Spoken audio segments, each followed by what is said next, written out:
আসসালামু আলাইকুম সবাইকে।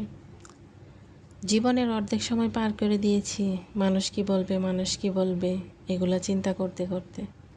এই মানুষ কি বলবে এই চিন্তা যার মাথায় একবার ঢুকেছে সে আর জীবনে কিছু করতে পারে না।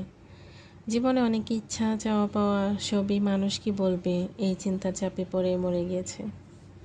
এখন মনে হয় শুধু শুধু তখনই আজেরা চিন্তা করেছি। কিছু মানুষ আসলে আপনি কিছু করেন বা না করেন আপনার নিন্দা করবেই, আপনার ভালো কেউ চাইবে না। কেউ বলতে কিছু মানুষ চাইবে না। শুধু শুধু সবার কাছে ভালো হতে যাওয়া আসলে বোকামি। সবার কাছে আপনি কখনোই ভালো হতে পারবেন না।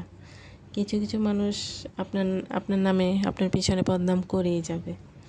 আপনি সবার কাছে কখনোই ভালো হতে পারবেন না। এখন মনে হচ্ছে অনেক তো হয়েছে, এবার না হয় নিজের মতো করে চলি, নিজের চাওয়া পাওয়াগুলোর গুরুত্ব দিই, নিজেকে সময় দিই।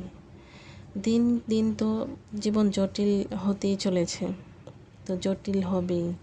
এরই মাঝে একটুখানি ভালো থাকার চেষ্টা করতে তো বাধা নেই।